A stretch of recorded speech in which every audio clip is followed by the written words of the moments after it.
Porque creemos que una ciudadanía exigente garantiza una política eficiente, Acción Ciudadana presenta el programa Hablando de Transparencia. Comenzamos.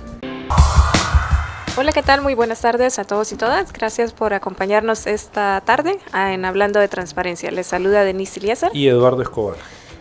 Así es, y este día, estamos a 10 días de la elección presidencial y también legislativa, y pues traemos otro programa en el marco de las elecciones. Así es, esta tarde vamos a conversar sobre valoraciones sobre el proceso electoral. Así es, y por eso hemos invitado a Gabriel Labrador, quien es periodista del Faro. Bienvenido. Qué gusto estar aquí, muy buenas tardes, saludos a la audiencia. Para mí de verdad es un placer compartir estos temas con gente que sabe, la verdad. Gracias. Bueno, vamos a hacer un breve contexto para saber de qué vamos a hablar este día, y recuerden que pueden seguir las redes sociales de Acción Ciudadana. Nos encuentran en Facebook, en Twitter y en YouTube como Acción Ciudadana, y también este programa está siendo transmitido en vivo por YouTube. También, si quiere dejar sus mensajes, lo puede hacer al WhatsApp de la radio. El número es 7181-1053. Y bueno, como ya mencionábamos, vamos a conversar ahora acerca de valoraciones sobre el proceso electoral desde el ámbito del periodismo. Sabemos que en los procesos electorales la prensa tiene al menos 3 roles fundamentales. 1, informar a la ciudadanía sobre diferentes aspectos del proceso electoral. 2, fiscalizar al poder político para detectar abusos que puedan favorecer electoralmente a algún contendiente. Y un tercero, monitorear la debida organización del evento. Por tal razón, esta tarde vamos a abordar la perspectiva que tiene la prensa sobre el proceso electoral 2024. Así es. Gabriel, para comenzar, los datos del monitoreo de propaganda electoral de Acción Ciudadana demuestran que estamos frente a una campaña electoral atípica. Y es que la cantidad de propaganda que se ve en medios de comunicación es muy inferior a lo que hemos observado en otros años. Estamos hablando que solo el partido Nuevas Ideas y el gobierno están publicitando campaña electoral. Desde tu experiencia, que ya es larga, cubriendo eventos electorales en el país, ¿qué opinión tienes al respecto del desarrollo de la actual campaña electoral? Sí, este dato de contexto que mencionabas a mí también me llama la atención, y yo creo que es un elemento que suelo yo decir en mis entrevistas o cuando tengo reuniones, porque ciertamente es lo atípico. Y para comprenderlo, sí se necesita tener un poco de rodaje en esto. Yo diría que hay un elemento que tiene que ver con el financiamiento de los partidos. Y ustedes lo han mencionado en otros espacios. Los donantes tradicionales de los partidos políticos creo que están en un momento de reflexionar, replantearse escenarios.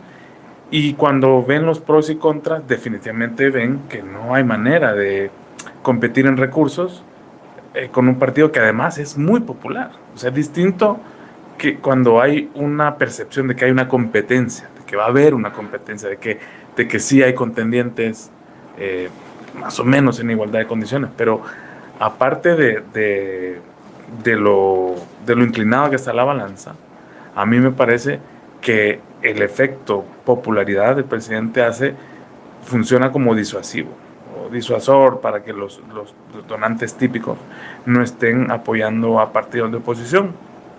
Y el caso más evidente es, creo, Arena, ¿verdad? O sea, Arena ha sido, digamos, una maquinaria electoral bastante fuerte.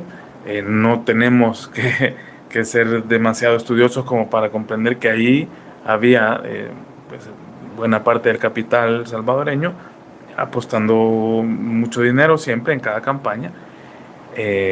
Campañas del orden de $40 millones, $30 millones. Y este año pues no vemos eso, o sea, no vemos eso.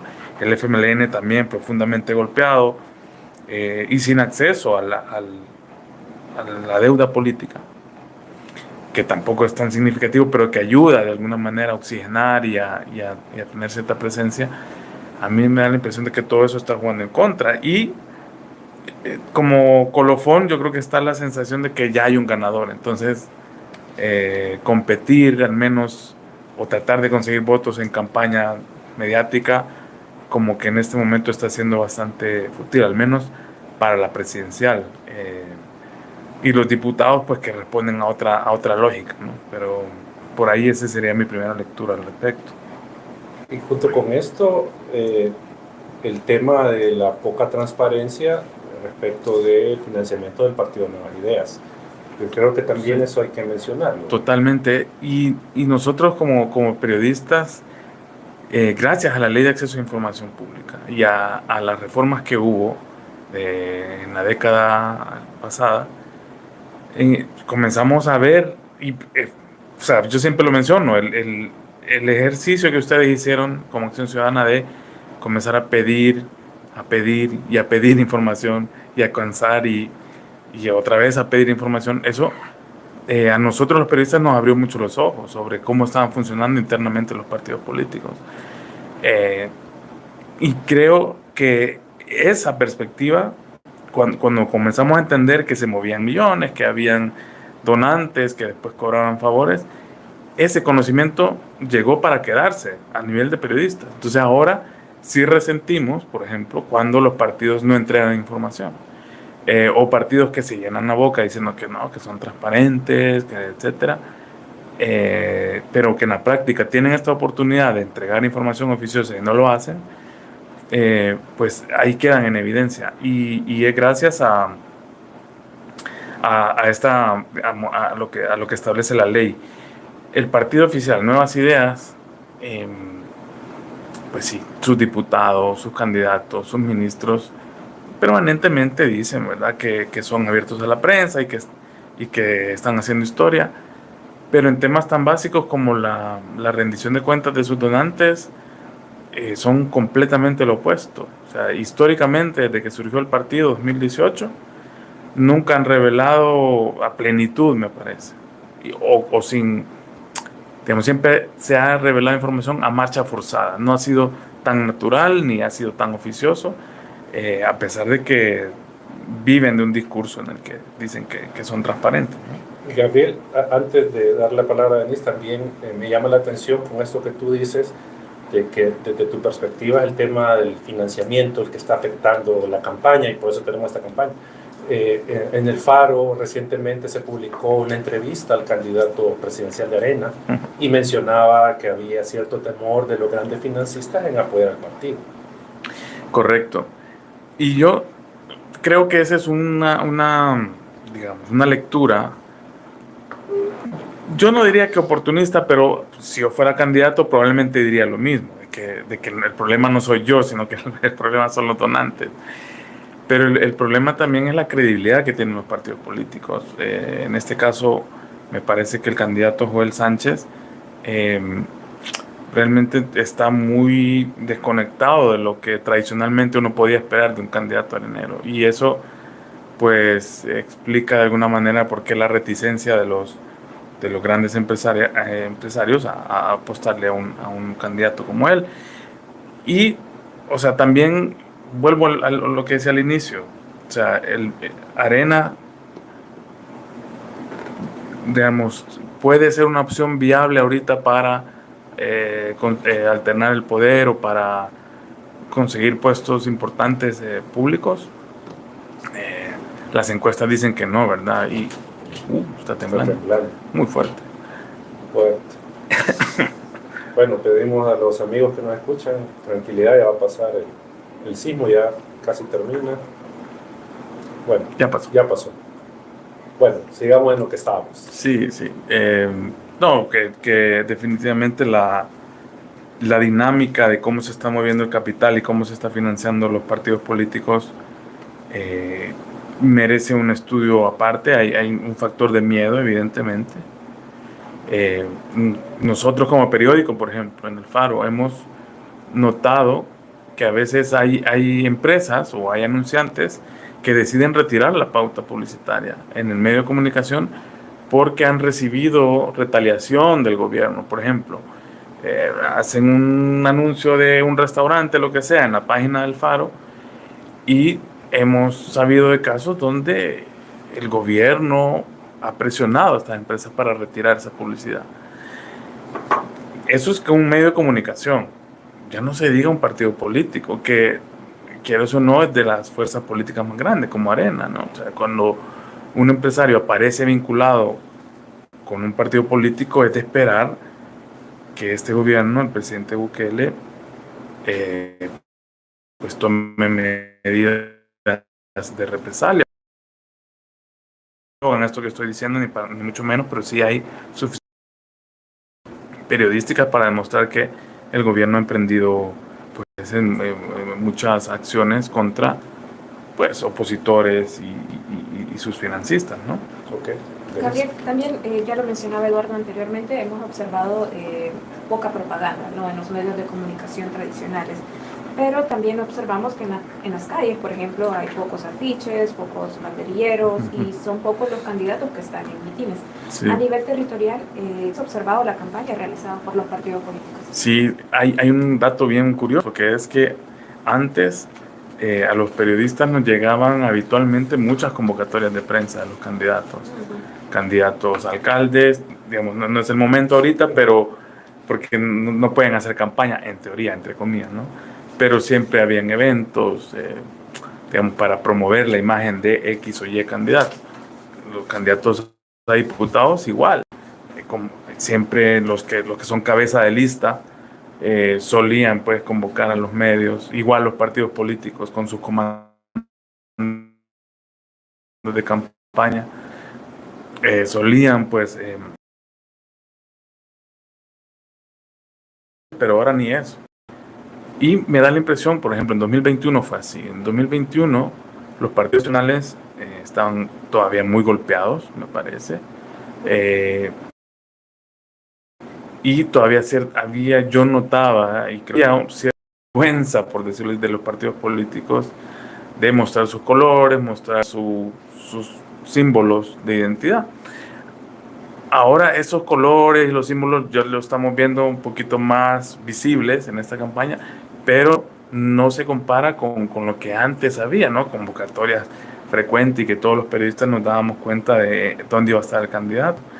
Y eso yo creo que tiene que ver con que, pues sí, como el arrastre de gente para estos mítines es bastante poca, a los partidos de alguna manera no les conviene que aparezca una fotografía donde la gente reunida alrededor de un candidato es poca, en realidad, o que haya sillas vacías. O sea, es algo muy, muy, muy particular, y yo creo que se abona a este sentimiento de que en realidad ya está la carrera cantada, pues. Incluso del Partido Nuevas Ideas, ¿no has visto mucha actividad territorial? Fíjate que no. De hecho, que vamos a hablar de lo que sucedió en la cobertura, te vamos a preguntar eso del partido. Sí, a ver, creo que a nivel periodístico hay como dos grupos, me parece. O sea, el Faro, en medio al que orgullosamente pertenezco, estamos, yo creo que vetados de muchos espacios de comunicación. O sea, no nos llegan convocatorias, nos avisamos nos damos cuenta por terceros. Digamos, eso es parte de cómo es la política aquí. Siempre nos enteramos de cosas y vamos, o hay convocatorias públicas y que nos vemos en redes sociales y vamos. Pero incluso de Nuevas Ideas, desde que surgió ese partido no ha sido tan palpable la campaña territorial de ellos. O sea, Bukele hizo, no sé, pocos eventos, me parece, cuando fue candidato presidencial, comparado con los eventos muy frecuentes que hacían los candidatos del FMLN y Arena, por ejemplo. Y creo que eso responde a la nueva dinámica de las redes sociales. En Guatemala, por ejemplo, el partido Movimiento Semilla asegura, y muchos estudiosos así lo afirman, de que la campaña principal fue en TikTok, en redes sociales. Hicieron eventos de territorio, de calle, pero como eso requiere movilización de recursos, financiamiento, pues no estaban en capacidad de hacerlo. Yo creo que eso lo podemos extrapolar a lo que está ocurriendo aquí en El Salvador. Sí, bueno, vamos a hacer una breve pausa musical, pero ya regresamos. Gracias por continuar con nosotros. Estamos en Hablando de Transparencia y estamos en el segundo bloque de este programa realizado por Acción Ciudadana. Así es, esta tarde, después de este pequeño susto que hemos tenido con el sismo, Estamos hablando sobre el proceso electoral, pero desde la perspectiva de la prensa, y nos acompaña esta tarde. Así es, esta tarde nos acompaña Gabriel Labrador, quien es periodista del FA. Y también directivo de APES, de la Asociación de Periodistas de CEPA. Bueno, Gabriel, hablando ahora del organizador y árbitro de las elecciones, ¿cómo ha sido la relación del periodismo con el Tribunal Supremo Electoral para esta elección? ¿Se ha tenido apertura con la prensa de parte de la autoridad electoral, tanto como autoridad conformada y cada uno de los magistrados en particular? ¿Cómo ha sido esa relación en esta elección, Gabriel? Vamos a ver. Tengo que generalizar, no hay manera de dar una respuesta injusta. Yo sé que quizás puedo caer mal con esto que voy a decir, pero el Tribunal Supremo Electoral tiene eso, digamos, dos caras. Una cara pública, que es la que vemos con sus eventos que transmiten en Facebook Live, en YouTube, que incluso hacen cadenas o van a entrevistas. Pero yo diría que esos son espacios, digamos, que ellos pueden controlar, espacios en los que ellos aseguran que la comunicación va a funcionar alrededor de lo que ellos necesitan comunicar o necesitan informar. Pero hay otra cara que es, digamos, que no se diferencian mucho del resto de instituciones del Estado en cuanto a muy poca, digamos, cultura de rendición de cuentas. Me parece que el Tribunal Supremo Electoral tiene graves falencias de transparencia y de cultura cívica de eso, explicar cómo están tomando sus decisiones. Por mencionar algo, ¿verdad? Y las actas del Tribunal Supremo Electoral, me imagino ustedes tienen ese dato más fresco que yo, pero las últimas actas del organismo colegiado del tribunal están desfasadas, yo no sé cuántos meses o años incluso. El último dato que supe a inicios del año pasado o a mediados del año pasado es que las últimas actas tenían fecha del año 2021, si no me equivoco. Ya me diste el ok con eso. O sea, vemos que hay un poco interés en manejar la comunicación en función de la ciudadanía. Me parece que el Tribunal Supremo Electoral en ese sentido ve su función no como un garante de la democracia, según lo que mandataron los acuerdos de paz, sino más bien como un espacio de negociación de poder. El propio magistrado del FMLN, Julio Olivo, o puesto por el FMLN, Julio Olivo, recuérdense que él se quejó del comunicado que emitió el Tribunal Supremo Electoral la tarde o la noche del 4 de septiembre, un día después de que la Sala de lo Constitucional emitiera este documento, esta resolución en la que habilitaba la reelección del presidente Bukele en 2021. Y Julio Olivo decía, a mí no me consultaron para este comunicado. O sea, hay un uso raro de los espacios de comunicación, me parece. Y, digamos, cuando los periodistas pedimos entrevistas a los magistrados, para empezar, la presidenta del tribunal, Dora Martínez, es muy cerrada, yo diría, pero ella es la que da habitualmente las conferencias de prensa. Y a mí me ha pasado, en el ejercicio 2021, que cuando yo hacía preguntas en conferencias de prensa, no me las contestaban. O sea, yo hacía preguntas muy puntuales y la respuesta era como muy general y se iban por la tangente, o nadie contestaba. Y entonces preguntaba al otro periodista y ahí ya contestaban otra cosa. O sea, de verdad hay muy poca cultura de rendición de cuentas, y desde la APES también, y es muy breve, la APES también buscó acercamientos con este Tribunal Supremo Electoral para ver de qué manera se podía capacitar a periodistas para comprender las reglas, comprender las nuevas reglas, los cambios, etcétera, pero no ha habido apertura, y según lo que ha dicho Angélica Cárcamo, presidenta de la APES, pues no se ha concretado en ninguna reunión bilateral. Muy bien. Ahora, a nivel de partidos políticos, Gabriel, ¿cómo ha sido la relación del periodismo con los partidos que están en contienda? ¿Ha habido apertura con la prensa? qué pasa también con las candidaturas. Estas preguntas, Gabriel, te las hacemos para ver si ha habido alguna obstaculización, digamos, en el trabajo periodístico cubriendo elecciones. Más por ahí va, digamos, el sentido, porque tú ya expresabas ciertas situaciones con la gente del tribunal, entonces claro, queremos ver eso. A ver, yo tengo ya años cubriendo la política y me parece que el contexto siempre influye y hace que los actores políticos cambien, modifiquen, digamos, su entendimiento de cómo opera la prensa. Cuando un partido está en el poder, se vuelve más reacio a rendir cuentas, a dar entrevistas, y cuando está en la oposición, como que busca aliarse a los espacios periodísticos. Y eso es algo que hemos visto ahora. El propio presidente candidato Bukele, en algún momento él aplaudía el trabajo que hacía el periódico El Faro. Hay tweets eliminados, por cierto, donde se constata eso. Y ahora ya no, ahora somos el enemigo número uno, ¿verdad? No el enemigo número uno, pero sí como somos recurrentes en sus diatribas. Los partidos tradicionales, digamos, Arena, FMLN, PCN, incluso Gana, creo que han cambiado un poco. Antes detentaban mayor poder y ahora como que están, digamos, si uno busca sus candidatos, pues es más fácil conseguir entrevistas. Aunque les costó con el candidato presidencial, según lo que decían en la nota. El candidato de Arena. Sí, nos costó, digamos, pero había, digamos, una disposición a responderte el mensaje y decirte, sí, démosle, y a última hora te lo cancelaban, pero reprogramamos. Entonces, digamos que bien que mal había una disposición. El FMLN, por ejemplo, que cuando estaba en el gobierno eran bastante reacios a dar entrevistas.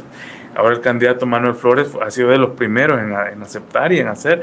Claro, el ejercicio de la entrevista fue bastante accidentado, digamos, un candidato muy a la defensiva, que no era capaz de argumentar, digamos. Uno le hacía una pregunta y salía como a la defensiva o contrapreguntándote que por qué crees eso. O sea, no era como que no había una disposición al debate. Y bueno, vamos al partido Nuevas Ideas, donde el ejemplo más reciente fue lo que ocurrió el viernes pasado, durante la transmisión del partido del Inter de Miami y la Selecta.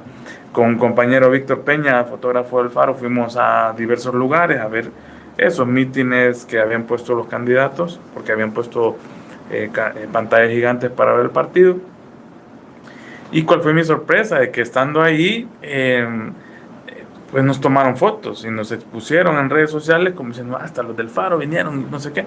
O sea, en un tono, me parece que es poco sano, o sea, y que abona la narrativa de que los periodistas estamos ahí tergiversando la realidad.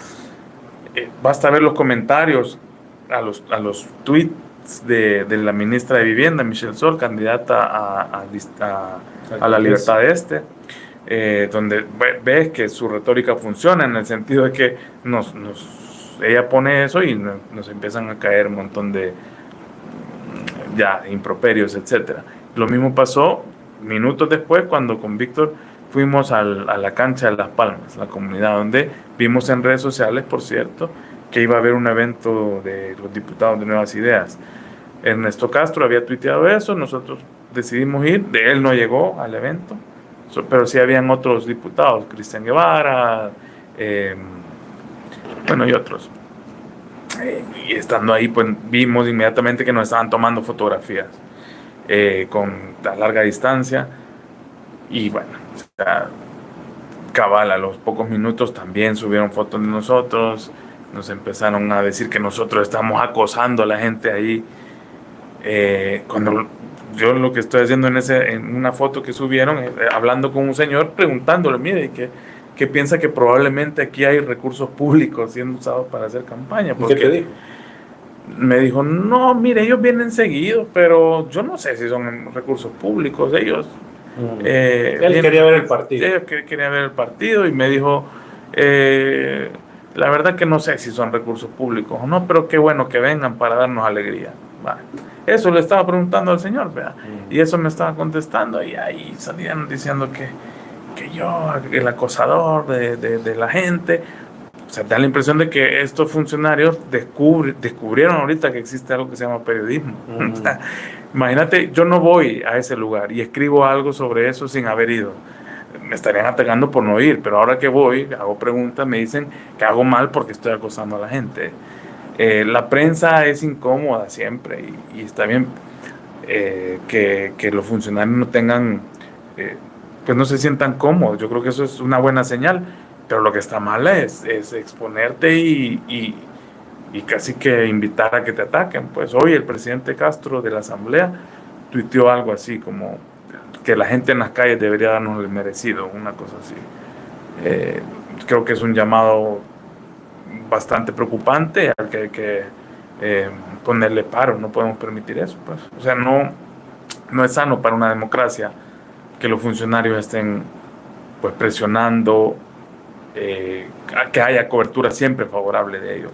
O sea, la prensa es la que ha revelado múltiples casos de corrupción y va a seguir haciéndolo porque si no somos nosotros, las instituciones del Estado probablemente no lo harán. Y sobre eso, precisamente, Gabriel, ustedes informan a la ciudadanía de muchas cosas.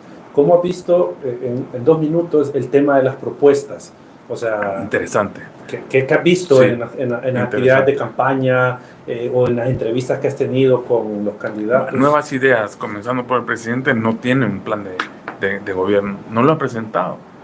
Básicamente, este ejercicio de la reelección y de conseguir mayoría en la Asamblea Legislativa se sustenta en 2 ideas. Una, de que no hay que regresar supuestamente al pasado y que los cambios tienen que profundizarse con el presidente Bukele, que él es el único. Y el tema del régimen de excepción, de que sí, es parte de esta retórica de volver al pasado. Entonces no hay planes de campaña, no hay documentos, no hay propuestas consolidadas. En la oposición sí vemos documentos o ideas un poco más sueltas, no hemos visto, digamos, documentos así como antes solía haber, pero por ejemplo el candidato del FMLN tiene, creo que son 9 las propuestas que ha hecho, en Arena creo que está un poco más diluida la cosa, y hay partidos satelitales, ¿verdad? PCN, Gana, donde tampoco vemos mucha concreción en plataformas de gobierno, y eso me parece que es lamentable y nos ha hecho retroceder muchísimo como democracia. Bueno, vamos a continuar platicando sobre este tema después de la pausa musical. Gracias por continuar con nosotros. Estamos en Hablando de Transparencia y estamos conversando acerca de valoraciones sobre el proceso electoral. Desde la perspectiva de la prensa. Así es, ¿y con quién lo hacemos? Hablamos con Gabriel Labrador, periodista de El Faro. Recuerde que puede seguir las redes sociales de Acción Ciudadana, nos encuentra en Facebook, en Twitter y en YouTube como Acción Ciudadana, y también puede hacer llegar sus mensajes al WhatsApp de la radio, 7181-1053. Así es. Gabriel, como ya ha sucedido en otros eventos electorales, los gobiernos tienden a usar o emplear recursos estatales para beneficiar al partido oficial, ¿verdad? Eso no es nuevo, eso siempre ha pasado, con sus matices, pero ha pasado. Y obviamente sin mayor control de la autoridad electoral. Sí, en esta elección, desde la cobertura que tú has dado y lo que has visto, ¿existen casos de estas prácticas que ustedes pudieron observar, documentar? ¿Qué nos puedes comentar al respecto? ¿Qué has visto sobre eso? Sí, totalmente. Les comentaba esa cobertura que estábamos haciendo el viernes pasado en la comunidad de Las Palmas, de aquí de la zona rosa de San Salvador. Mi sorpresa fue encontrarme ahí a muchos empleados legislativos. Digo sorpresa porque cabe la posibilidad de que les hayan contratado por aparte, ¿no? O sea, y que estén bajo un régimen de contrato privado y que les estén pagando hora extra. Pero puede ser que no, puede ser que también, digamos, haya empleados legislativos obligados ahí haciendo cobertura y asesores, digamos, si son empleados de la bancada, yo no sé, supongo que ustedes comparten eso, tienen un poco más de flexibilidad de criterio como para ir a un evento o no, pero los que son empleados de la Asamblea Legislativa, que no responden a una bancada, ¿qué tenían que estar haciendo ahí un viernes en la noche? Institucionales. Exactamente. también publicó hace como, me parece, la semana pasada o esta semana, la semana pasada, una nota, un reportaje sobre cómo la ministra de Vivienda, Michelle Sol, y la viceministra de Desarrollo Local, María Chichilco, estaban también usando fondos públicos. La revista Factum, por ejemplo, sacó a través de su periodista Karen Moreno una nota el fin de semana en la que daban cuenta de el candidato a vicepresidente Félix Ulloa de Nuevas Ideas. Estaba en el Ministerio de Gobernación en un evento aparentemente convocado por la sociedad civil, pero digamos usando un edificio público para hacer campaña, para pedir el voto a nombre de un partido en particular, de un candidato en particular.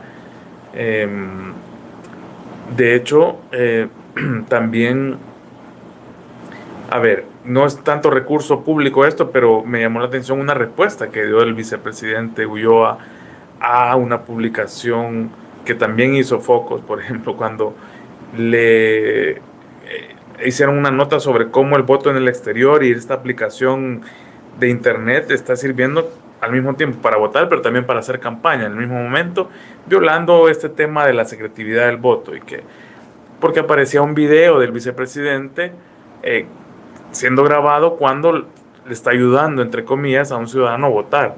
Entonces, ¿qué tanta libertad tiene el ciudadano como para votar distinto? Bueno, no sé, me da la impresión de que se prestaba para mucha confusión. En todo caso, el vicepresidente Ulloa contestó a esa publicación en Twitter llamando idiota al periódico o a la periodista que estaba haciendo esa nota, lo cual después ese tweet lo borró el vicepresidente. Recursos públicos.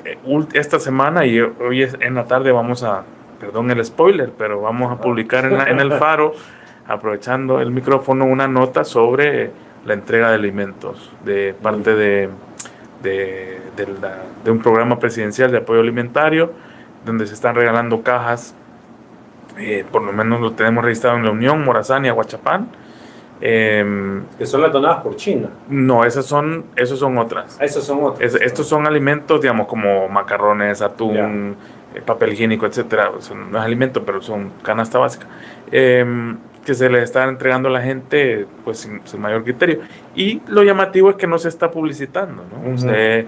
Hay un artículo, el 178 del Código Electoral, que prohíbe exactamente publicitar los contratos que se hayan hecho o que se vayan a hacer, pero que están en función de lo que se espera de un Estado, de atender las necesidades de la gente. Entonces, yo creo que por eso son programas que están pasando debajo del radar, que no se están publicitando.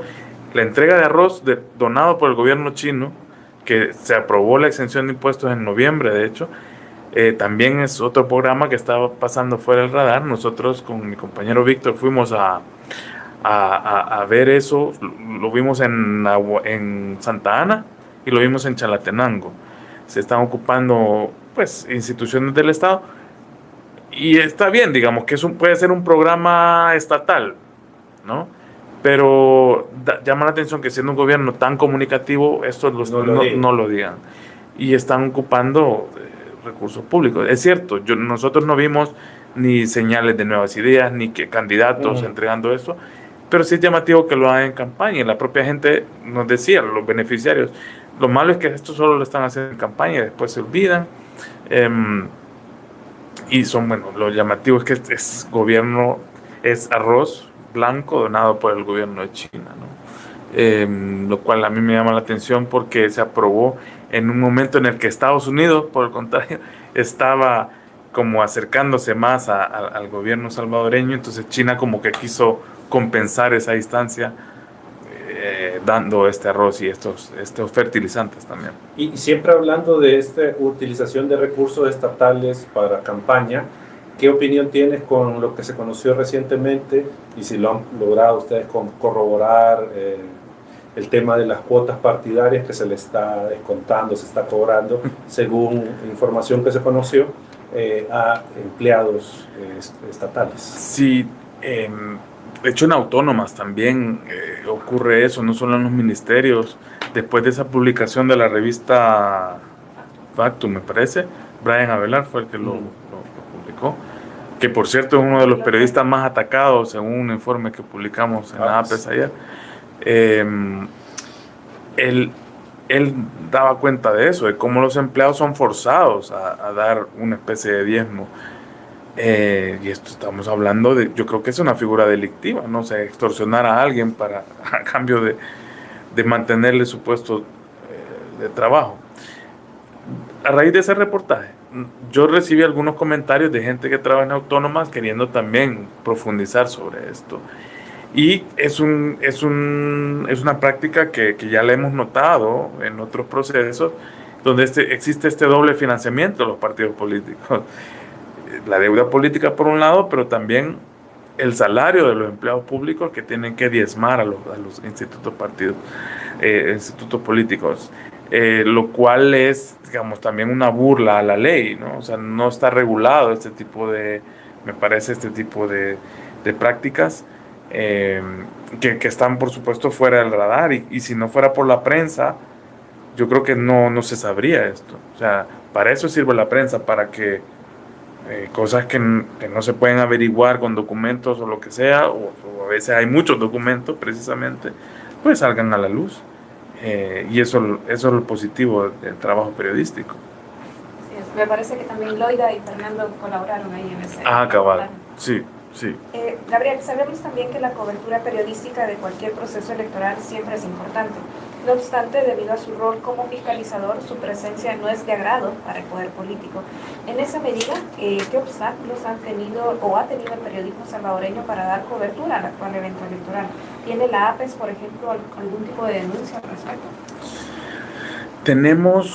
Hemos tratado de seguir con cierta particularidad las agresiones en este ambiente electoral. Hay que decir que las agresiones a periodistas en contexto puramente electoral no son tan abultadas.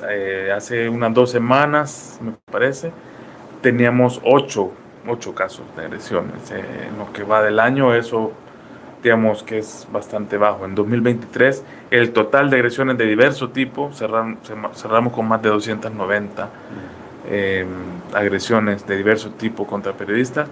Por el contexto puramente electoral son 8. ¿De qué tipo, Gabriel? Sí, la mayoría tienen que ver con declaraciones estigmatizantes, digamos, ataque o ofensas a periodistas en redes sociales.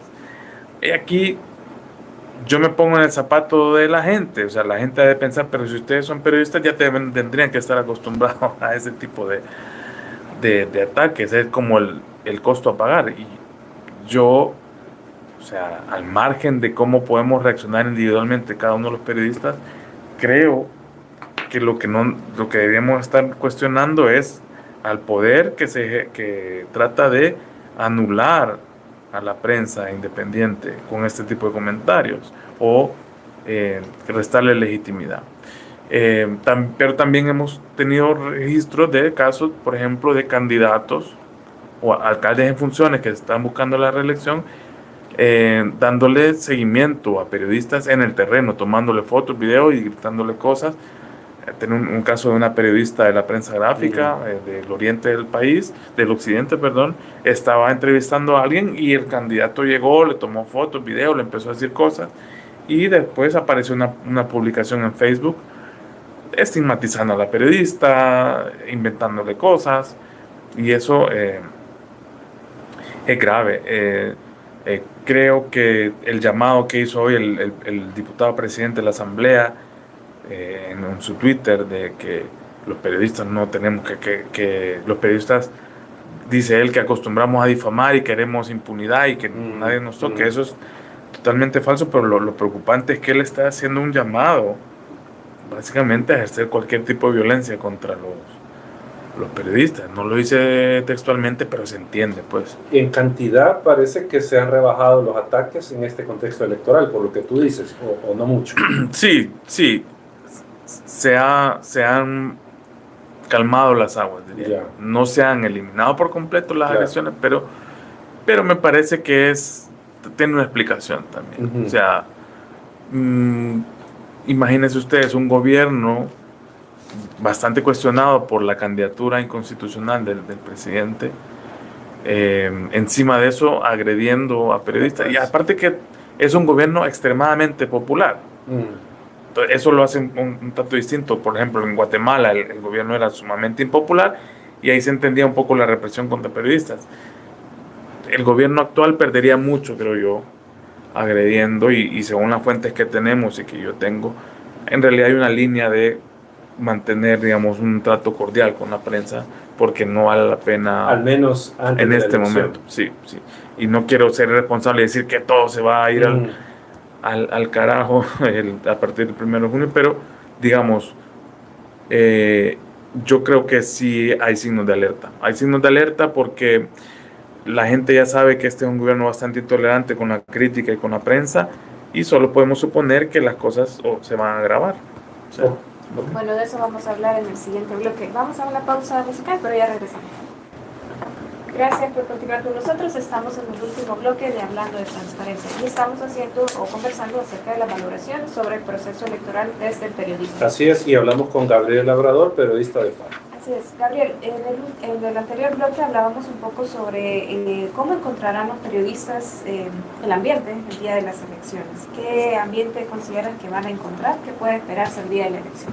Sí, la Asociación de Periodistas de El Salvador, de la que yo soy relator de libertad de expresión, va a montar centros de monitoreo para cuantificar y documentar las agresiones que puedan ocurrir ese día.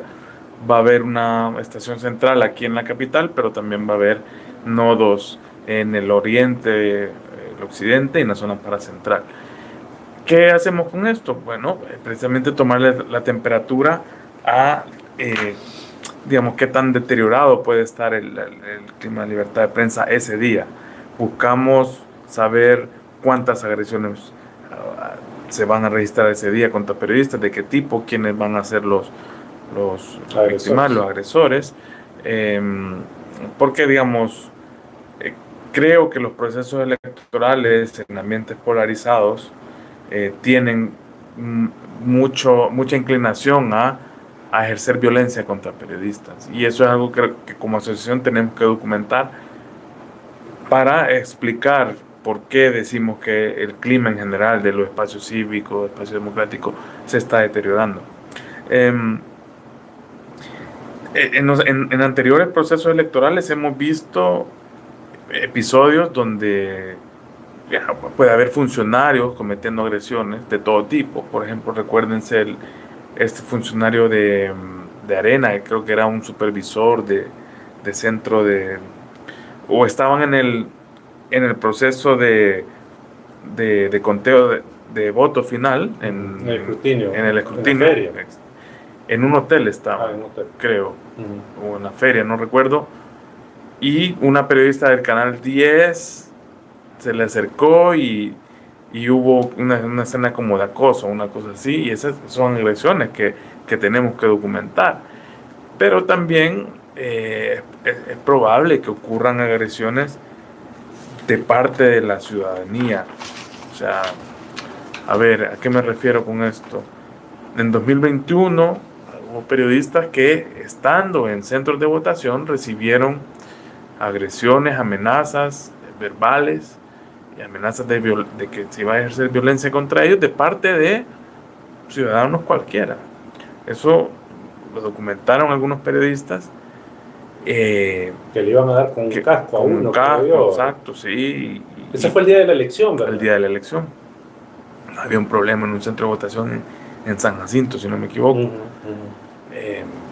Digamos, esa narrativa de que el periodista está ahí para fregar a alguien, eso es una narrativa muy dañina que promueve constantemente el oficialismo. La gente se está, digamos, tragando esa historia de que los periodistas estamos haciendo cualquier cosa menos periodismo. Nos llaman constantemente activistas y eso me parece totalmente descabellado.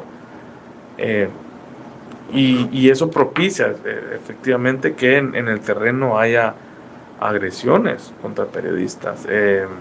Pero, Gabriel, una pregunta. En este momento las agresiones mayoritariamente, entiendo, vienen de representantes del Estado, no tanto de sociedad civil, sociedad civil entendido como creadores de contenido. Sí, en general esa es la dinámica, que la mayor parte de agresores en este momento en general, la APES tiene documentado que son actores del Estado. Pueden ser policías, pueden ser soldados, pueden ser vigilantes de alguna institución, o puede ser la institución misma a veces en sus cuentas de redes sociales, o puede ser el propio presidente que ha ocurrido, o el vicepresidente, o el ministro X, o el diputado Y.